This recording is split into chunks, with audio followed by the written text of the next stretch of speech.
Hai Indosight Mania, ketemu lagi nih sama saya dan kali ini saya memboyong seorang dosen muda yang super cantik. Dan kalau ngomongin soal pinter, nah bisa kalian adu deh bagaimana kepinterannya. Dan dia juga punya hobi yang lumayan unik, yaitu melalap. Maksudnya menggarap atau membuat buku. Kalau dalam satu buku itu dia bisa kerjakan habis selama 4 bulan saja. Selain itu, dosen yang biasa disapa Serlika ini merupakan salah satu konsultan untuk urusan kepailitan perusahaan. Ngomongin soal kepailitan kayaknya serem juga ya. Karena memang pasca pandemi seperti ini urusan bangkrut dan perusahaan gulung tikar sudah jadi kejadian-kejadian yang kayaknya nggak aneh lagi deh terjadi saat ini. Bagaimana kisah dosen ini dan apa yang dia lakukan sampai bisa meraih gelar doktor di usia dia yang masih 28 tahun. Nah, wow nggak tuh wawancaranya, makanya kalian pantengin terus podcast saya bersama Dewi Handayani.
Saya ucapkan selamat atas pembukaan markas barunya, yakni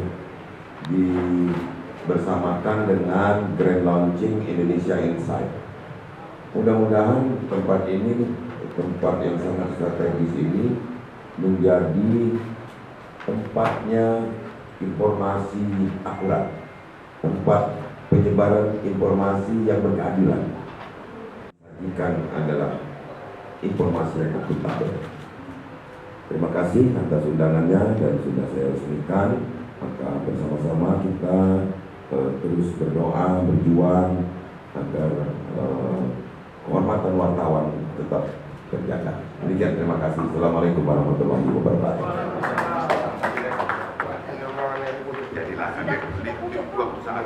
Di saat lain. Terima kasih kepada Gubernur Sulawesi Selatan Bapak Haji Gembul atas kata sambutannya.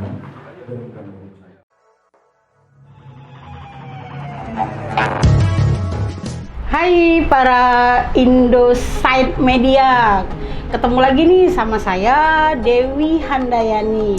Dan hari ini istimewa sekali ya, saya ditemani seorang wanita yang cantik.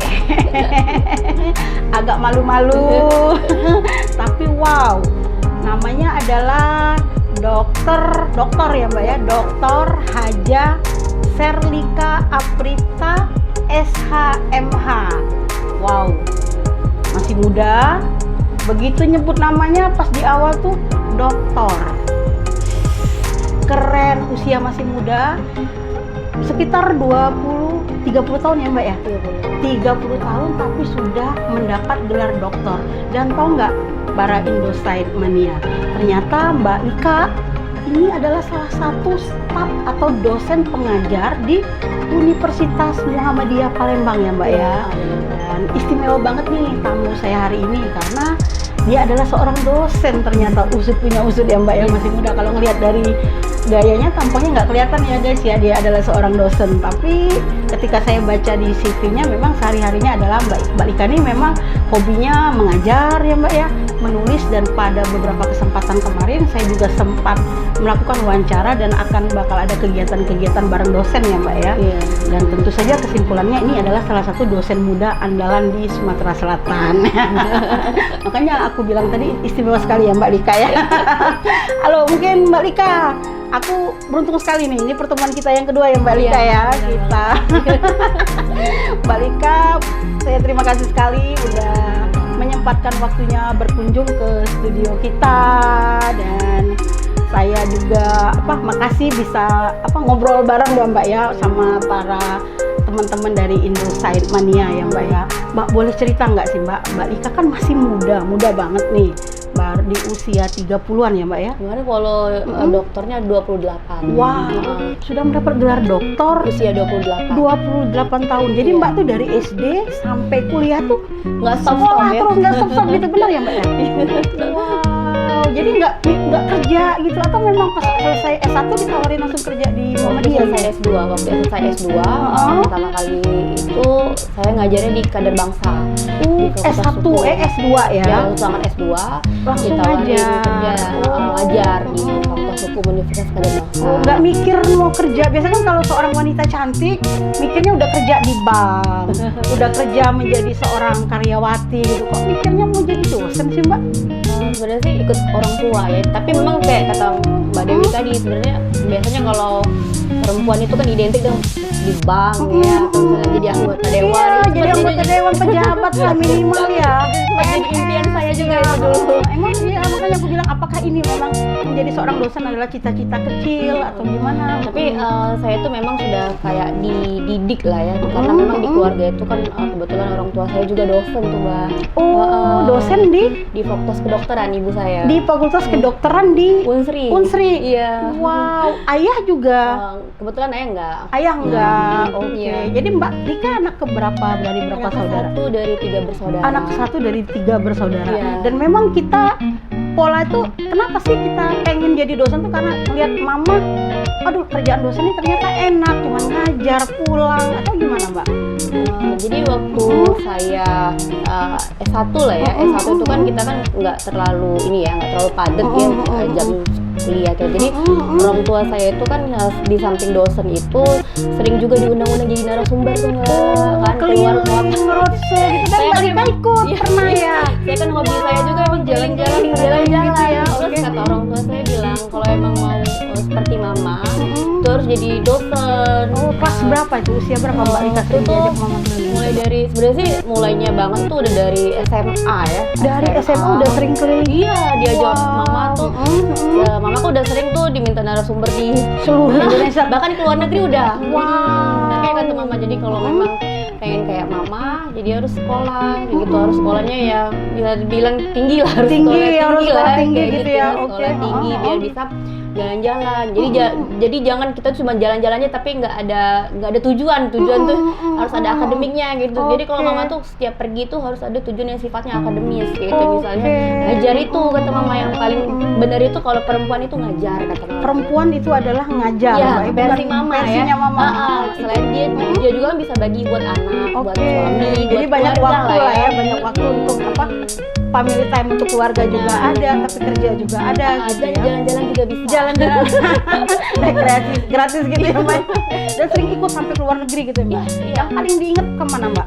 Pas masih kecil itu sama mama. Yang diingat sama mama itu yang paling berkesan itu di Dubai waktu itu. Dubai. Nah, mama pernah jadi narasumber di Dubai. Bay waktu itu. Jadi saya mikirnya tuh kok enak ya kayak gitu diundang-undang jadi narasumber sampai ke luar negeri. Ya itu kata mama, kita harus sekolah, harus banyak ilmu biar dan kita juga biar orang kenal kan kayak gitu. Jadi caranya itu biar kita terlihat akademis kayak gitu. Jadi memang kita harus jadi dosen, harus sekolah yang tinggi jadi kayak gitu. Jadi mulai dari situ lah jadi semangat, jadi dari Terpatri ya dalam hati ya. terpacu, jadi tamat S1 langsung mau S2, langsung mau S3, emang nggak Nggak mau. bosen apa Mbak? Kan aku sendiri aja kuliah nih S1, S2 udah, aduh udah nanti aja kerja dulu gitu. Nggak ini apa? Pernah nggak sih ada waktu boring gitu kan? Oh pasti, kalau ada waktu bosen pasti penat lah ya, pasti ada kalau bosen. Cuman langsung ingat bahwa tujuan awal itu pengen menjadi wanita karir yang berpendidikan gitu.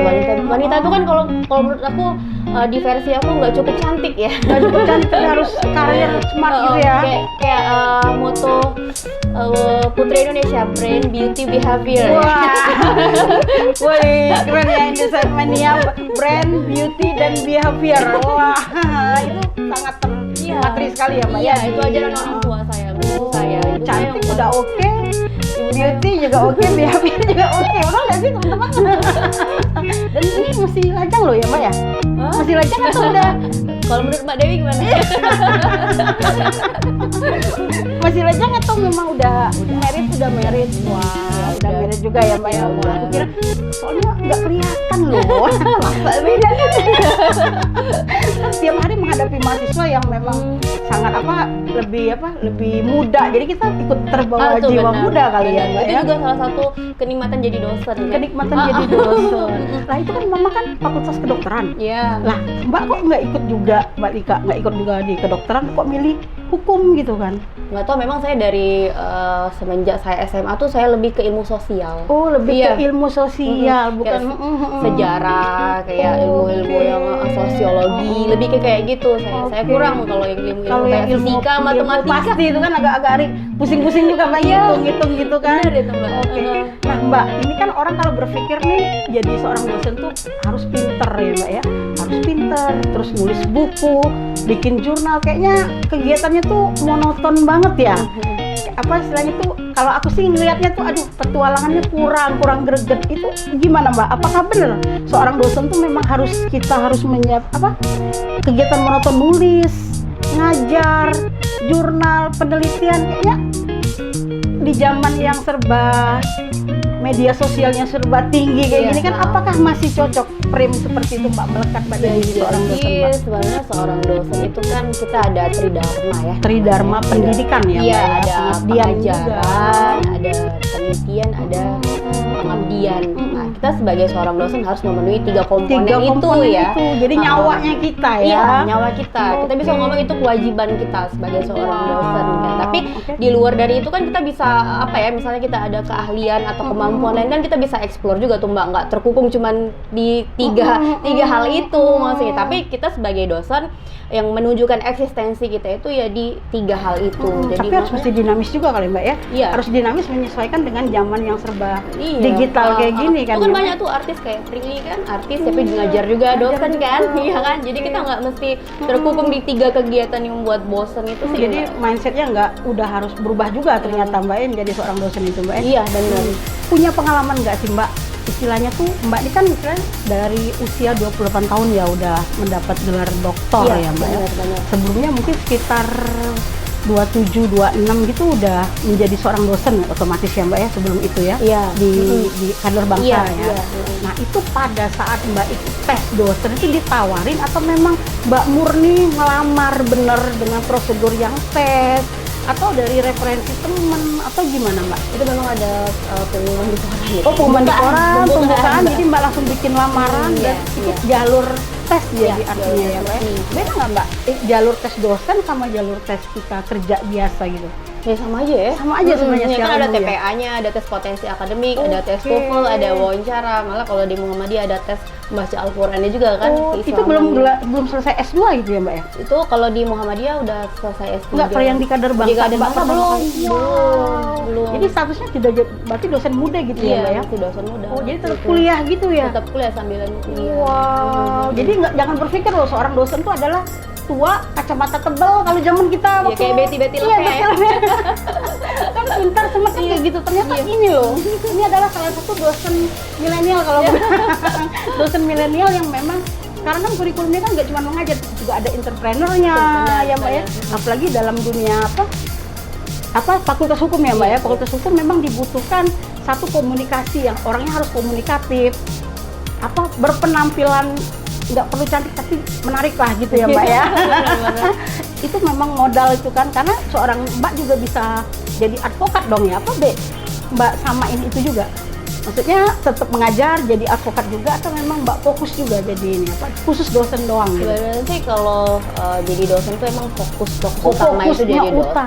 Cuman sampingnya itu kan saya juga legal konsultan ya, konsultan hukum. Tapi saya spesialis di bidang hukum kepailitan. Memang saya dari S1 sampai S3 itu spesialisasi saya itu hukum kepailitan. Jadi ngurusin orang-orang yang mau bangkrut tuh Mbak Dewi. Jarang tapi Mbak ya ilmu kepailitan itu di Pailitan. Iya, kalau di Palembang sih masih jarang banget. Masih jarang banget loh. Jadi orang-orang yang yang mau bangkrut, jadi ketemunya orang-orang sedih semua dong Mbak. Dia ceritanya pengalaman sedih gitu ya. Iya, jangan sampai doain ya orang bangkrut ya. Biar ada klien ya. Berarti kalau ada orang bangkrut langsung ke Mbak yang nanganinya. Jadi konsultasinya gimana caranya harta dia nggak disita semua gitu ya Mbak ya? Iya, jadi kita kasih solusi. Kira-kira walaupun bangkrut, gimana biar tetap bisa eksis lah perusahaan itu, utang tetap dibayar, tapi perusahaan tetap bisa eksis gitu. Ya gitu lah. Berarti jalannya sekali dua gitu ya Mbak ya? Iya, tapi tetap fokus utama sih ke dosen. Tapi kan tetap linear tuh Mbak. Iya, linear. Ilmunya kan tetap sama-sama mengedukasi lah. Iya, mengedukasi. Lebih ke pengabdian sih ya. Oh, itu pengabdian ya Mbak ya. Jadi lebih ke pengabdian ke masyarakat juga. Jadi balik lagi ke tridharma pendidikan tadi ya Mbak ya. Kayak gitu juga. Wow, jadi bisa langsung dapat uang juga ya. Lalu sekaligus meskipun berkutat dengan orang-orang yang mau bangkrut ya Mbak ya. Ternyata tetap aja harus bisa ada cara ya Mbak, ada solusi ya apapun yang itu ternyata untuk yang apalagi kan aku lihat untuk bidang kepailitan ini jarang sih kalau di Palembang Sumsel ini masih jarang. Tapi orang lari ke Jakarta semua itu. Benar tuh, pengadilannya aja di Jakarta yang terdekat ya. Jadi harus bolak-balik dong nanganin klien, apa nggak cuma konsultasi doang gitu? Kalau konsultasi sih ya tergantung sih Mbak, kadang di Palembang atau sekarang udah ada Zoom kan. Oh iya, bisa Zoom kan. Digital tadi baliknya atau ya. yang di tempat klien. Tergantung kesepakatan lah mana nyaman sama nyaman gitu. Nah Mbak, kalau seandainya aku mengibaratkan waktu ini adalah 24 jam nih. Ya, oke. Mbak sendiri untuk mendedikasikan ilmu Mbak sebagai seorang dosen, berapa persen waktu yang Mbak habiskan dalam sehari Mbak? Tapi separuhnya untuk dosen, entah itu penelitian, entah itu mengajar, entah itu kita quality time sama teman-teman, atau di rumah kita tetap ngetik gitu. Iya. Menghabiskan waktu untuk kegiatan-kegiatan Mbak sebagai seorang dosen. Berapa persen ya kalau dibilang berapa? 50% atau 80%? Kayaknya enggak kalau. Anak juga dong ya, keluarga juga ya. Oke. Ada me time-nya juga kan? Iya. 70 aja. Wow, 70%. Artinya memang lebih banyak ke fokus sama all out banget ya Mbak ya. Saya aja kalau saya lagi sedih, saya larinya ke nulis. Berapa buku yang sudah Mbak bikin? Buku sampai sekarang sih 38 yang udah terbit ya. Tapi yang on process sih udah berapa ya? Kira-kira ada lah 5 sampai 6 yang masih on process, yang masih satu buku itu Mbak bisa terbit berapa lama Mbak butuh waktu untuk menulis? Tergantung, kalau saya sendirian itu bisa hampir 4 bulanan. Kalau saya nulis sendirian ya. Kalau kita nulis tentang apa? Hukum sih, saya sih spesialisasi hukum, lebih ke buku ajar lah. Oke, buku yang modul mengajar. Iya, kampus ajar gitu ya. Gitu. Tapi kalau kita kolaborasi misalnya satu buku itu tiga orang atau 2 orang itu mungkin bisa lah 3 bulan gitu. Karena kita kan bagi-bagi babnya kayak gitu kan. Jadi buku, nulis, terus pengabdian tadi, konsultasi, banyak banget ya Mbak ya aktivitas yang memang kita ini ya. Berapa lama Mbak udah berkutat di ini Mbak? Bosan nggak sih? Nulis. Kalau dinulis dosen sebenarnya sih kalau diri nulis itu saya udah dari SMP. Saya tuh awal mula saya seneng nulis itu awal mulanya dari hobi saya tulis diary Mbak Dewi. Zaman kita dulu waktu kecil ya. Biar hari ini saya ketemu dengan ini ternyata kayak gini. nih gitu ya. Saya ini kan orangnya tertutup dan pendiam tuh Mbak. Oke, kelihatan dari muka. Jadi saya kalau ada masalah saya nggak hobi yang apa-apa di Umbar-umbar di atau medsos ngobrol gitu ya. diceritain sama teman sahabat saya. Selalu dididik oleh ibu saya kalau ada masalah ceritain sama ibu. Dengerin Saya para nggak- Indoside mania. Jadi kalau- umbar-umbar gitu ya Mbak ya di jadi media sosial jadi bahaya kalau banget. orang mau tahu tentang kesedihan saya apa-apa saya nggak Nggak ketemu tahu. Mbak. Iya, karena saya dari kecil udah dididik sama ibu saya kalau ada masalah kita sama mama kayak gitu atau tulis kalau mama lagi kerja atau sibuk kamu tulis. Jadi semenjak itu kita kan kalau kita nulis itu kan berpikir tuh Mbak untuk ngerangkai kata-katanya kayak gitu ya. Jadi sampai ke bawah sampai sekarang pun saya masih nulis Masih di ke bawah. diary. Nah Mbak mungkin ada ilmu juga nih untuk teman-teman para Indoside mania ya, bahwa sekarang kan memang lagi happening banget nih Mbak, kita lagi kesel berantem kita tulis gembur di media sosial, di Instagram. Nah kalau menurut seorang dosen muda ini, apa sih dampak dari negatifnya kita menulis di media sosial itu Mbak, kalau menurut Mbak? Gitu ya. Negatifnya ketika kita Ada curhat masalah nih, ya, ada masalah. ada curhat ke media sosial sampai berantem atau kesel gimana, aku tulis nih di media sosial, apa yang bisa aku efek dari tulisan aku tuh ketika dibaca orang, kalau itu menimpa Mbak misalnya Ini kalau pengalaman ya, pribadi oke. aja ya, Mbak, ya. Pelajaran juga kan ke teman-teman kan, karena semuanya lagi happening banget nih kan, Iya. bukan artis tapi Mbak ya. Nama disamarkan. Iya, nama ya. disamarkan. Ini gimana Mbak kalau kita boleh? kadang Apakah kan mendidik kah kayak gitu atau gimana? Kalau menurut aku sih Mbak ya, aku kan tipenya memang orangnya nggak suka apa ya berbagi kesedihan ya.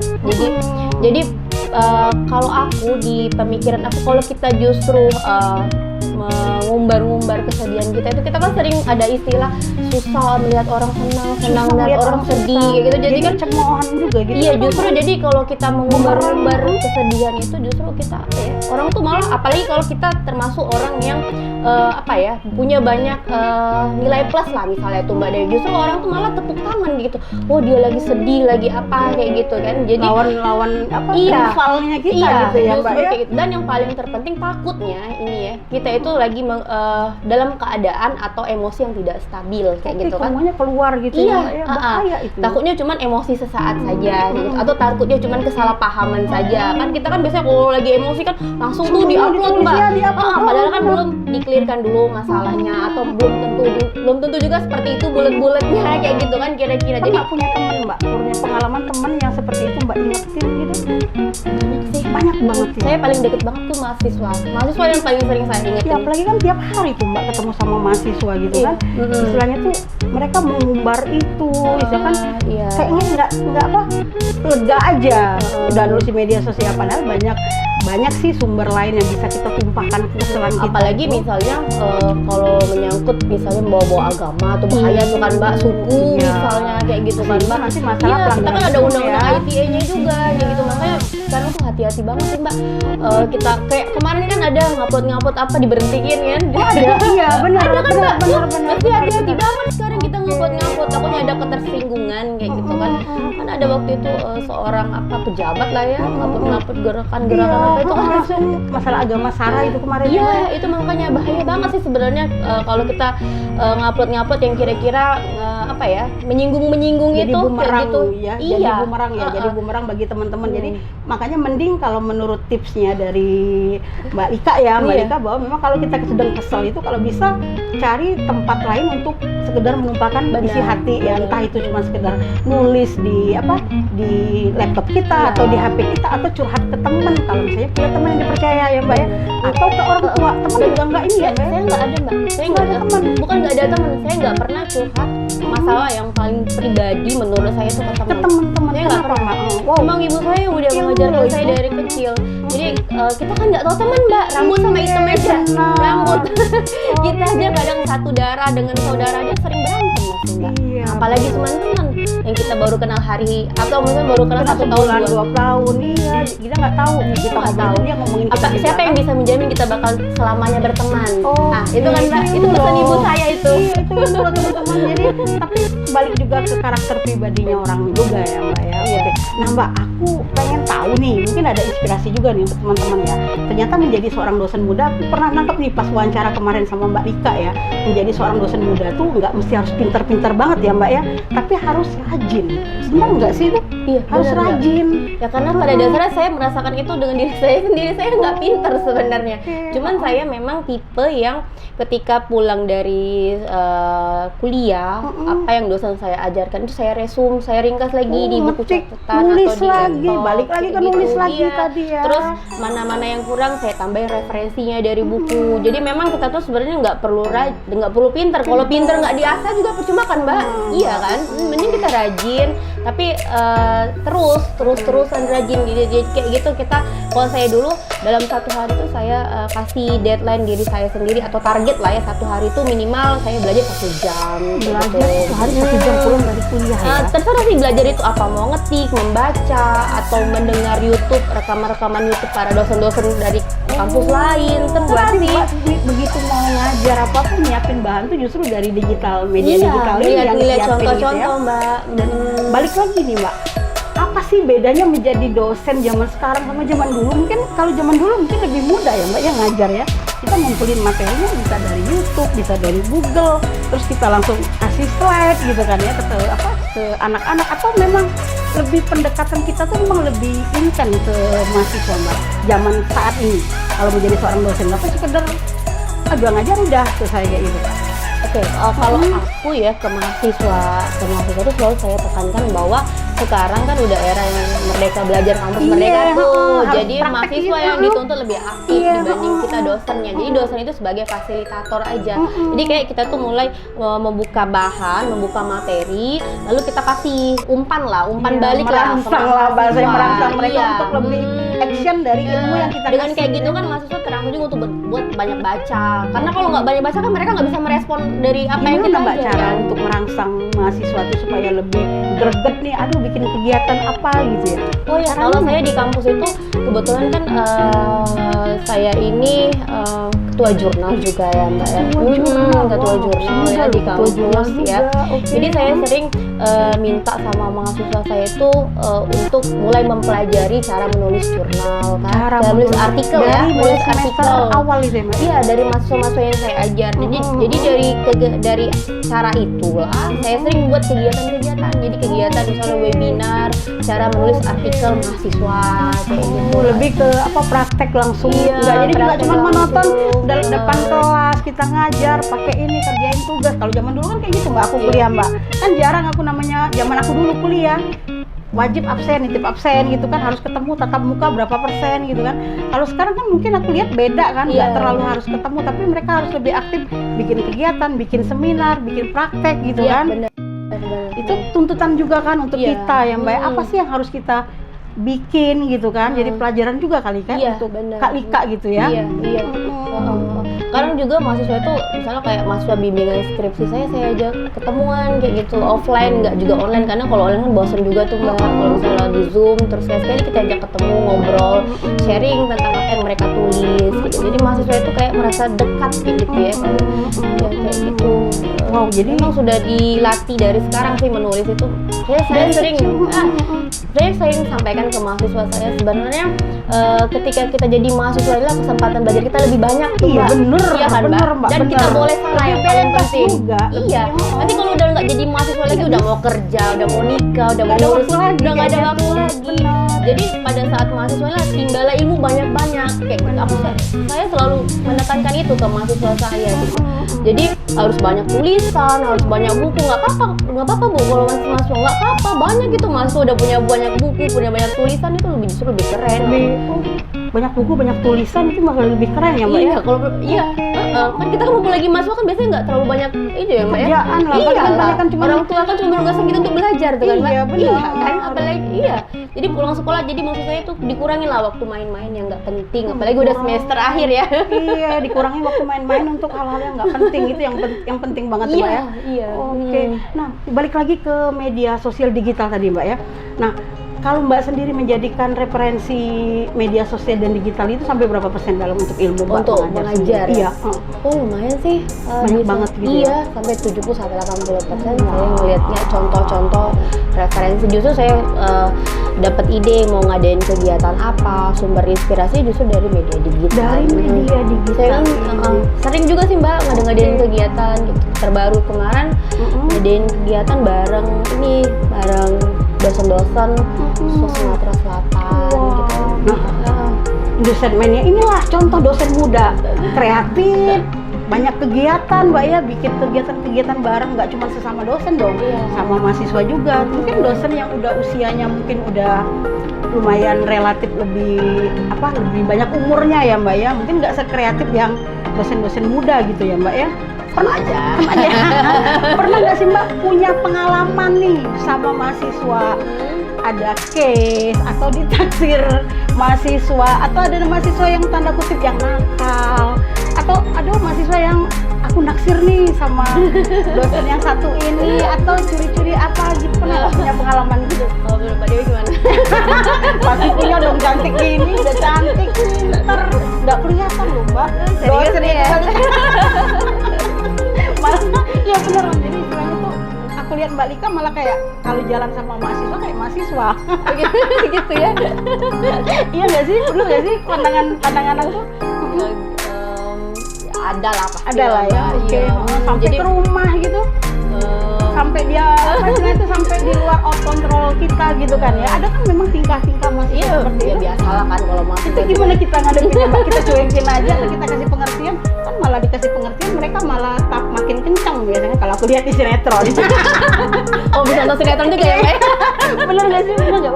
Ya, saya selalu ingetin lah ya, tekankan dengan mahasiswa. Memang saya ini masih muda kata saya, cuman Berapa tahun Mbak? 2 sekarang. 32 Iya. sudah jadi dosen. 32. Sebagai dosen apa? Dosen Fakultas Hukum apa ngajar apa Mbak? Saya ngajar di bidang hukum perdata. Bidang hukum perdata. Tapi di yang kader bangsa masih atau Udah saya stopin. Oh, jadi cuma satu kampus Iya, itu saya ya? fokusnya di Muhammadiyah Oke, sekarang. 32 tahun gitu loh. Udah jadi dosen, udah pinter bikin jurnal, banyak kegiatan, the power dosen-dosen banget ini gitu ya. Gimana cara ngadepin Mbak mahasiswa yang tadi balik lagi tadi? Berat jawabnya Mbak. Kan mungkin apa istilahnya itu kan dinamika ya Mbak ya. Dinamika seorang dosen tuh mungkin untuk zaman milenial seperti saat ini kan nggak harus monoton mengajar. Lebih banyak kegiatan-kegiatan outdoor lah ya. Iya. Kita bikin kegiatan, bikin seminar, bikin penelitian. Artinya memang interaksi yang dibangun dengan mahasiswa kan lebih intens. Iya. Artinya kita personality ke mahasiswanya juga lebih deket kan. Iya. Nah, ada nggak sih case kita terhadap mahasiswa ketika komunikasi itu terbangun dengan sangat dekat gitu loh. Sampai kita harus batasin jarak, ternyata dia nih kayak gini-gini gitu. Ada nggak? Apa sampai ada pernah kan pacaran sama mahasiswa seorang dosen? Pernah kan kejadian Iya, kayak di gitu film kan? ya Mbak ya? Iya, di film. Ada nggak sih di dunia nyata? Ada loh. Iya. Itu pernah nggak sampai kejadian menimpa seorang Mbak Lika? Belajar aku lihat nggak cocok jadi dosen udah. Serius? Iya nggak itu feeling Dewi gitu loh. Atau memang apa istilahnya tuh, apa sering juga kejadian kayak gitu, apa memang nggak pernah sama sekali ngalamin? Ada sih, pasti ada. Cuman aku di kelas itu selalu ingetin lah, aku tegaskan lah lebih tepatnya ke mahasiswa, memang ibu ini masih muda gitu. Iya, kan memang pendekatan yang masih lebih muda kan memang beda Mbak ya, dosen Iya. muda sama dosen yang sudah berumur, ya, tanda kutip berumur. Iya. Gitu, Cuman kalau di kelas saya selalu ingetin sama mahasiswa, saya ini adalah dosen kalian gitu ya. Oke, tapi secara semuanya Mbak umumin gitu Iya, ya? Atau diumumin ke depan mahasiswanya kelas. langsung yang sampai Enggak, di depan kelas Oh, secara depan umum kelas, saya gitu bilang ya. kayak gitu. Jadi cuman kalau di luar kelas ya boleh kita mau interaksi atau mau sharing atau mau curhat ya boleh, cuman kan tetap ada batasan-batasan. Saya selalu bilang gitu ke mahasiswa saya. Jadi ya setelah saya tegaskan seperti itu, kalau masih ada beberapa yang ini ya wajar lah ya.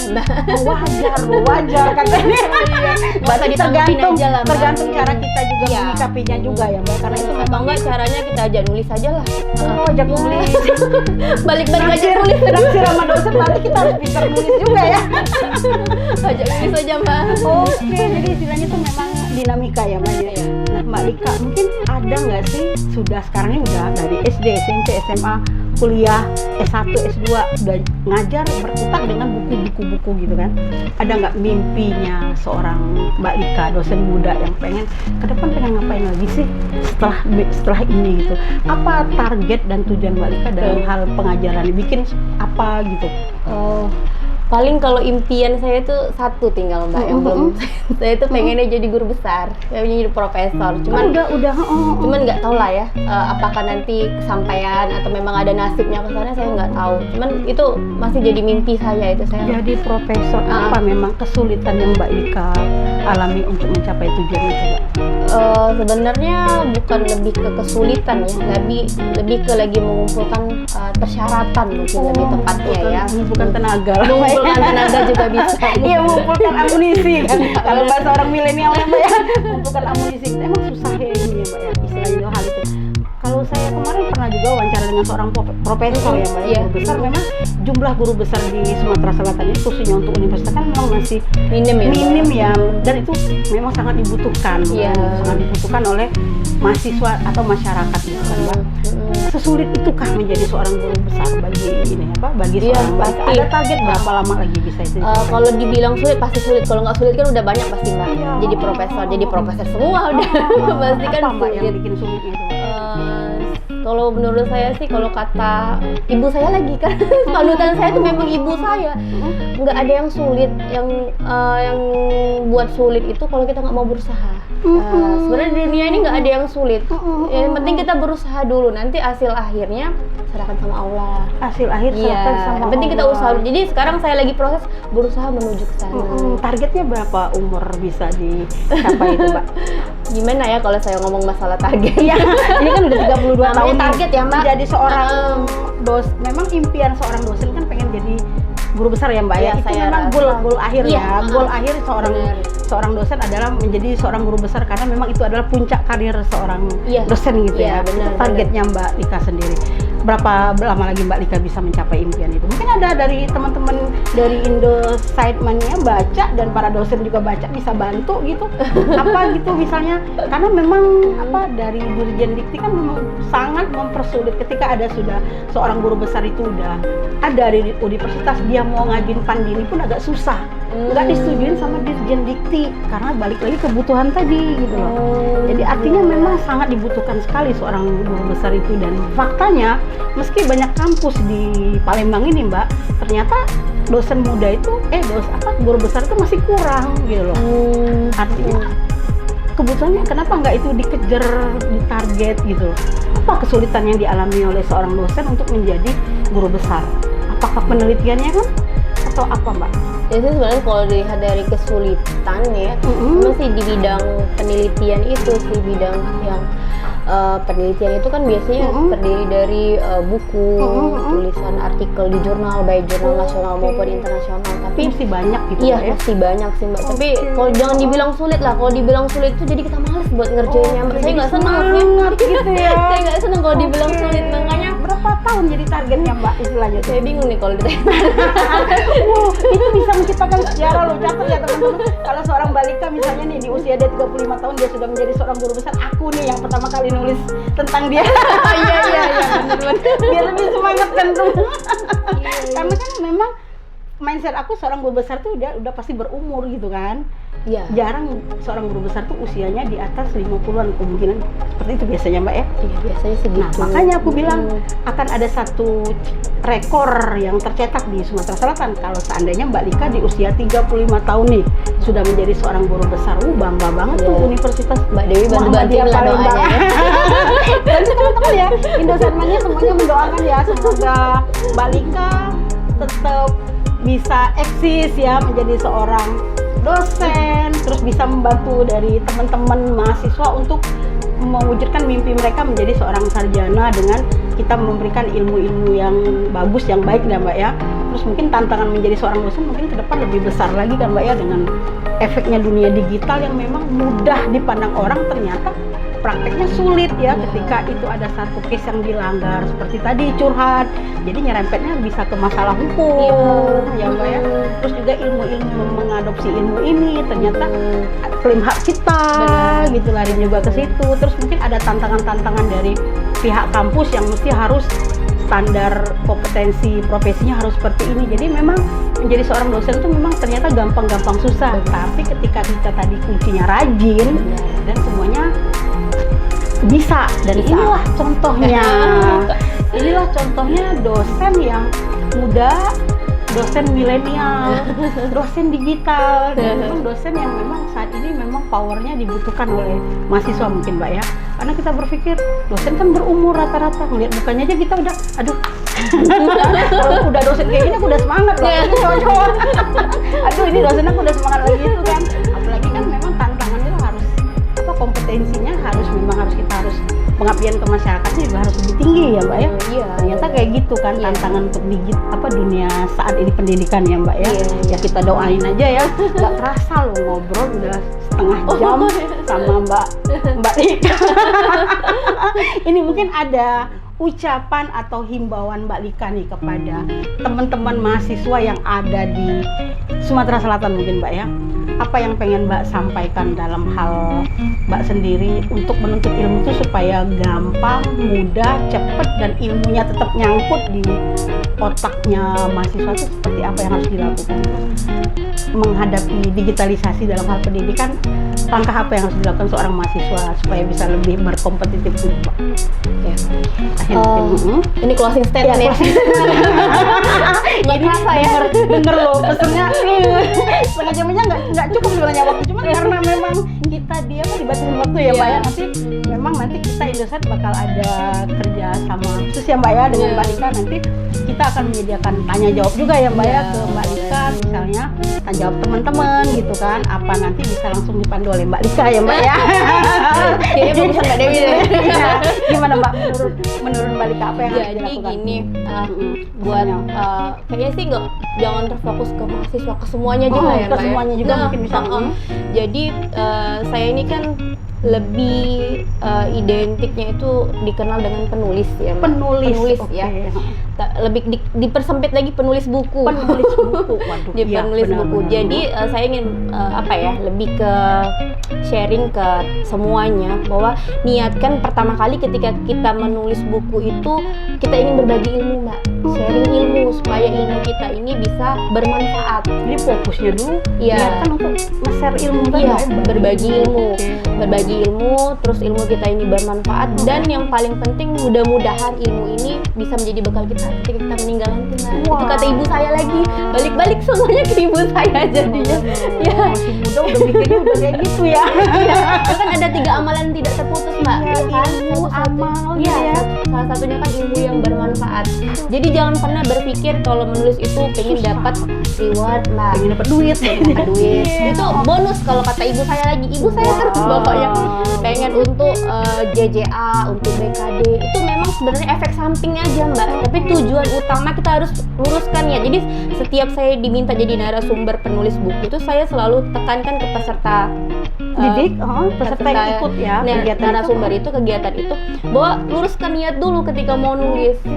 Jadi kita niat kita itu lillahi ta'ala ingin berbagi ilmu, ingin sharing ilmu kita. Dan ingin sharing ilmu. Dan yang paling terpenting itu menulis itu kan bukan tiba-tiba kayak bangun candi langsung Roro Conggrang ya Mbak, iya, langsung semalam jadi semalam, nggak 24 mungkin kan. Iya.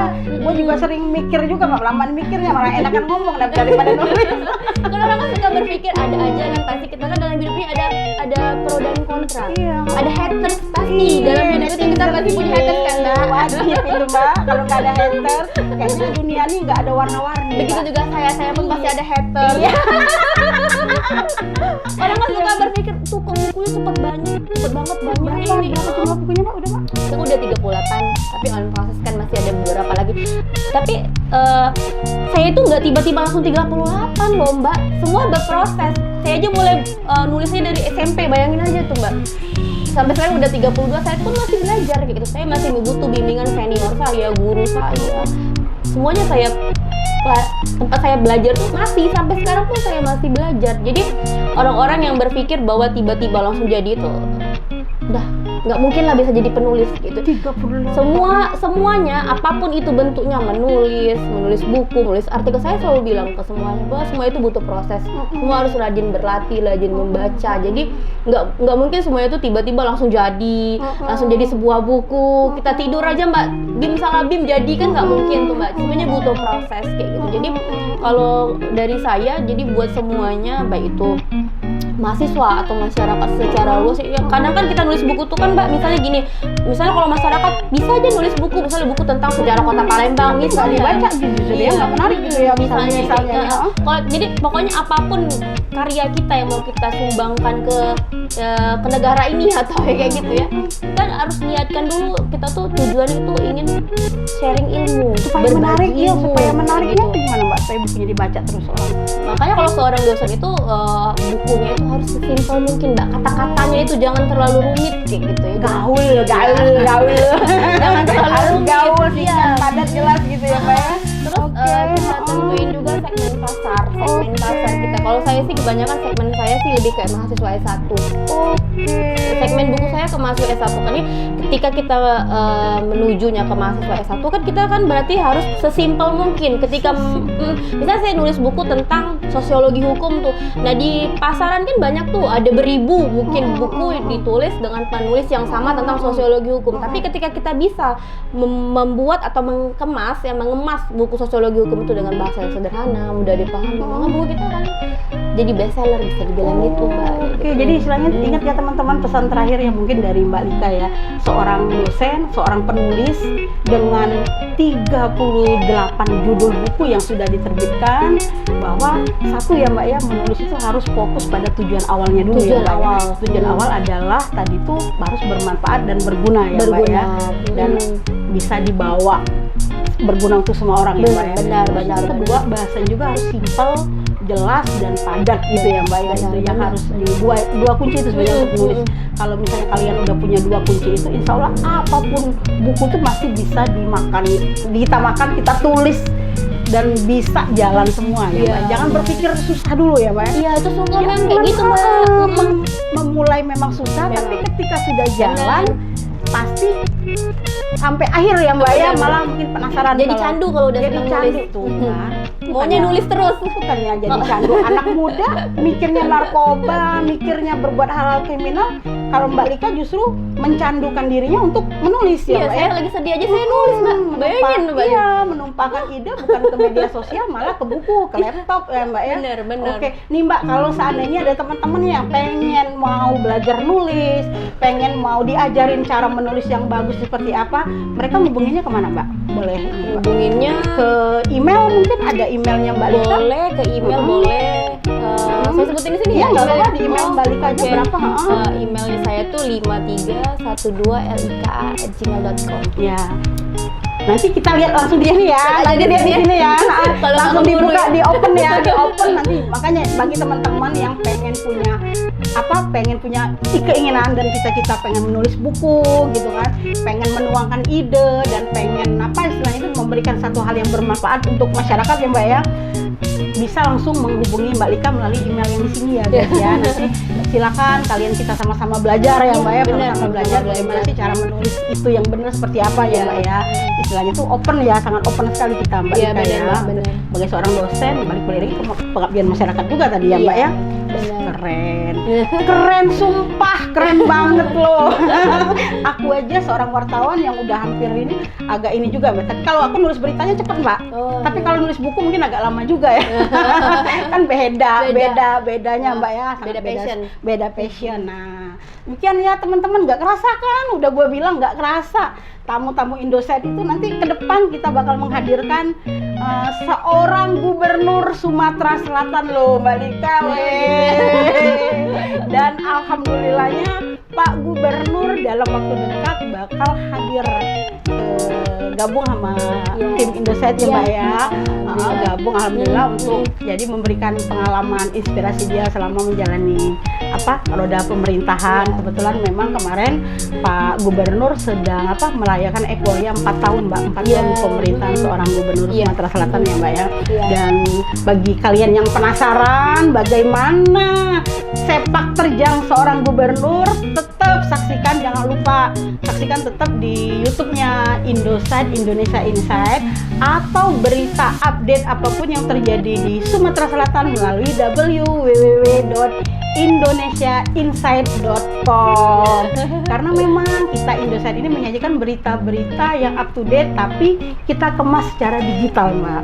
Jadi apapun berita yang terjadi di Sumatera Selatan dikemas secara digital. Jadi nggak cuma link berita aja nih, kita juga kemas dalam hal video, musik, pakai narasi. Nah, terus ada juga yang menarik nih, teman-teman. Kita akan memberikan hadiah nih, Mbak. Hadiah menarik bagi 3 orang pemenang untuk komentar yang terbaik, Mbak. Hadiah ya? Iya.